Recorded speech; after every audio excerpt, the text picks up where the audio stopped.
Hey friends, welcome back to another episode of Actually I Can. It's Katie here, and I am flying solo today. We are getting into something I know so many of you can relate to, Seasonal Affective Disorder, also known as SAD, or as I like to call it, why is it dark at 4 p.m. and why do I want to eat 10 pounds of mashed potatoes and nap until spring? If you're feeling that way too, you are absolutely not alone. Last week, after I sent out my Love Monday email about seasonal affective disorder, I was blown away by how many of you reached out, replied to the email, or shared your own struggles on social media. First of all, thank you so much for being open. I love how connected we all are through this community. Second, we've got to talk about this because we are not letting winter win. Today, we're going to dig into some tips and hacks that help me and hopefully help you feel a little bit more in control during these cold, dark months. So let's grab a cozy blanket, get comfortable, and talk about how we're going to turn sad into something we can handle this winter. Hey there, fellow rebels. Welcome to Actually I Can, the podcast where we say a hearty hell yes to designing life on our own terms. I'm Katie Ripp, a lifestyle coach, business mentor, and serial entrepreneur, here to guide you through the wild ride of defying what society expects of us and embracing our authenticity. On this show, we dive deep into taboo topics like death, money, spirituality, entrepreneurship, unapologetic self-care, and personal development, all while swearing and laughing along the way. Expect down and dirty conversations, plenty of humor, and a whole lot of exploration, leaving you feeling empowered to be your truest self. Whether you're craving a good laugh, seeking unconventional self-care tips, or simply looking for some camaraderie, you've come to the right place. We only get this one short life, so buckle up and let's design yours on our own terms. Ready to dive in? Let's go!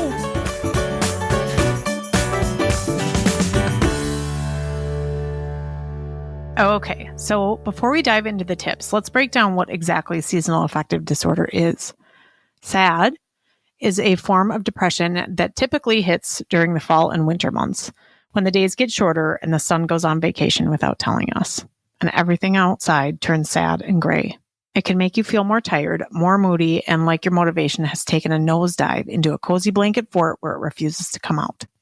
Now, let's be clear here. First of all, I'm not a doctor. And second of all, this isn't just about feeling a little blah because winter is cold. SAD is a real thing that affects your mood, your energy, and sometimes even your relationships. Ask me how I know. It can make you feel like you're walking around in a fog. For me, it always feels like someone flipped a switch as soon as daylight savings hits. It's like, oh, the sun is going to go down at 4 p.m. now? Cool. I guess I'll hibernate for the next few months. Here's the thing, though. We do not have to let this control us. While we can't change the fact that it's dark and cold, we can do a few things to help ourselves feel a little brighter, even if the weather isn't cooperating.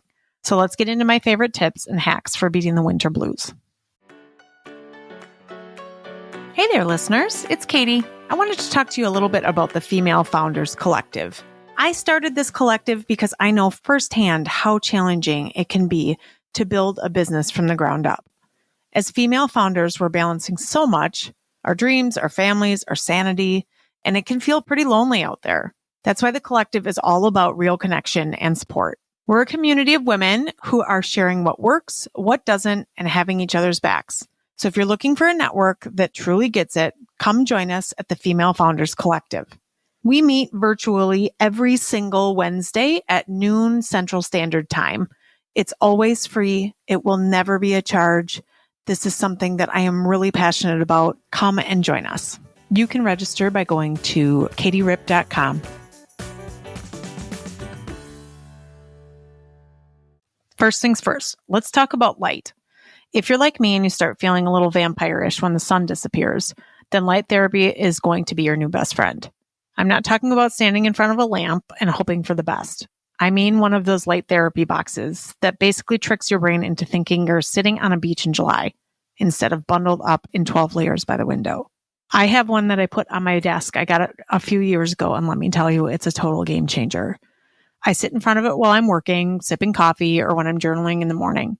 It's not like a magic wand that takes all your problems away, but it really helps with that sluggish feeling that comes from a lack of sunlight. So don't stare directly into it. We're trying to fool our brains here, not melt our eyeballs.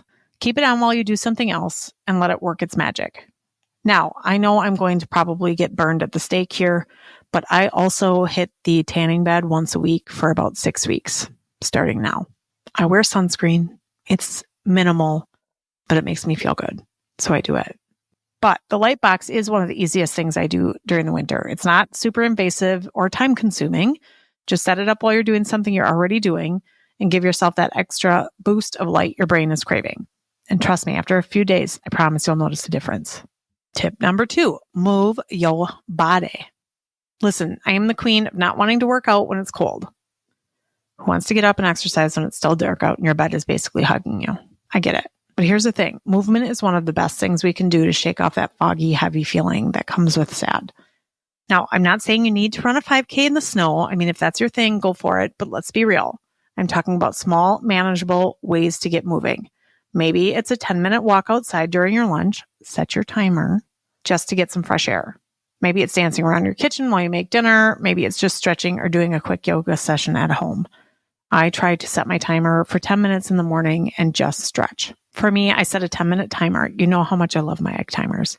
I tell myself, okay, just 10 minutes. That's it. After that, you can go back to hibernating if you want. But here's the funny part. Most of the time, once I've started moving, I actually want to keep going.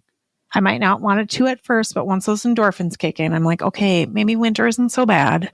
It doesn't last that long. So this movement doesn't have to be like super intense or complicated. Just start small, because once you get your body moving, your mind will follow, and that's where the magic happens. Tip number 3, lean into the cozy. Like, get cozy as fuck.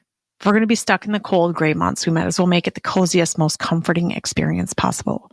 For me, that means all the blankets, all the candles, and all the warm drinks. I want my house to look like a Pinterest board of cozy winter vibes. Twinkly lights, fluffy socks, oversized sweater, everything. There's something about creating a warm, inviting space that makes the darkness outside feel less overwhelming. And if you're anything like me, winter might even inspire you to rearrange your living room or go on a decluttering spree. There's nothing like a little reorganization to make your space feel fresh, even if the weather outside is definitely not fresh. Go ahead, light the cinnamon-scented candle, make yourself a cup of tea, and embrace the art of being cozy. You deserve it.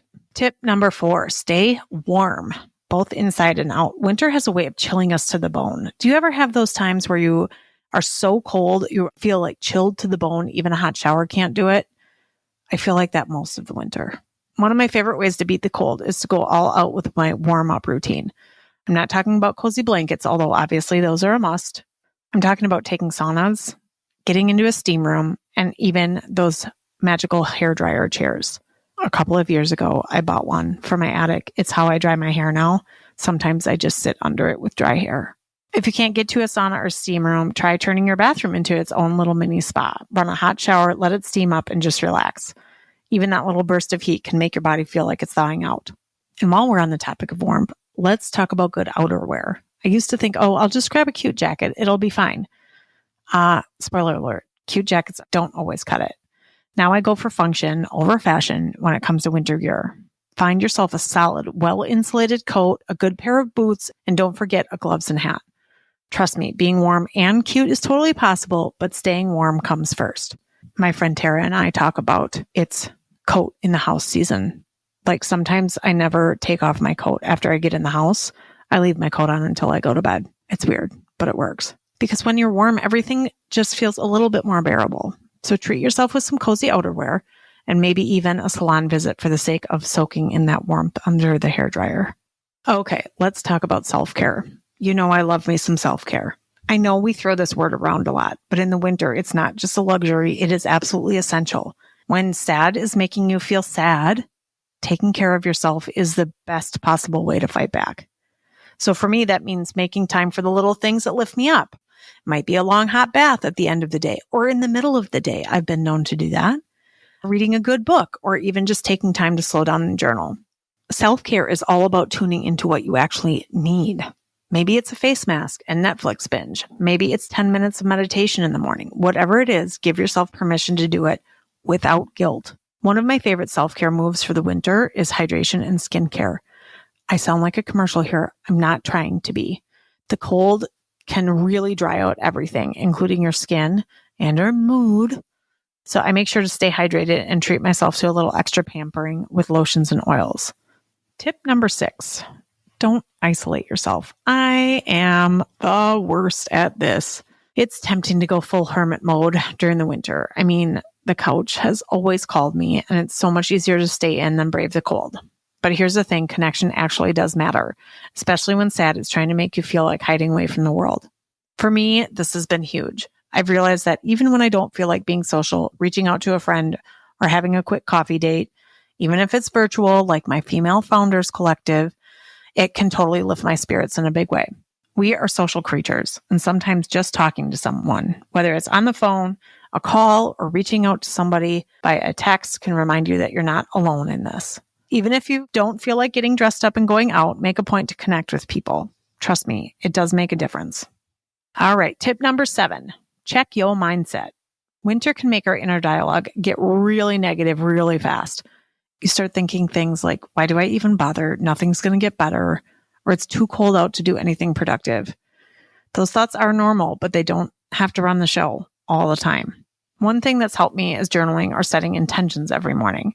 Nothing complicated, just a few minutes to get my thoughts out on paper or remind myself that I can handle this. Sometimes I'll even write down a simple affirmation like, I can find joy today, even in the cold. Sometimes the awareness is just enough too. So if you've never been told you have seasonal affective disorder and you just thought you hated winter, maybe this helps. So I'm not going to pretend that this is easy to change your mindset overnight, but even just being aware of your thoughts can help shift things. If journaling isn't your thing, that's totally cool. Just give yourself permission to feel how you feel. Winter is hard, but it doesn't last forever, and neither does sad.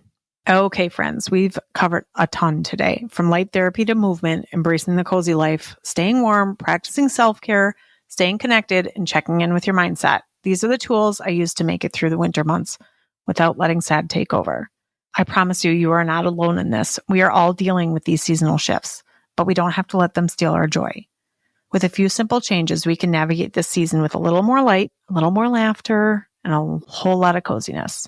If any of these tips resonate with you, or if you have your own winter hacks, let me know. Send me a message, tag me on social, or just share how you're making the most of this time. We've got this, and we're going to make it through together. Thanks for listening, and as always, keep shining, even if the sun's being shady. And that's a wrap on today's episode. I hope you enjoyed diving deep into the world of living authentically with me. Before you go, don't forget to connect with me on Instagram. Shoot me a message at Katie Rip. I'd love to hear your thoughts on today's episode and connect with you further.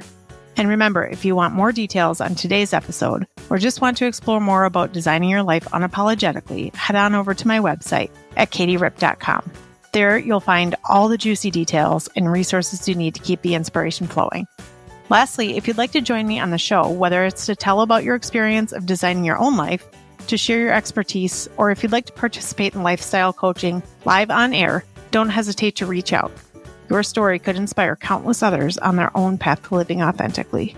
Thanks for tuning in. Until next time, keep living boldly, designing your life, and remember, #actually, I can.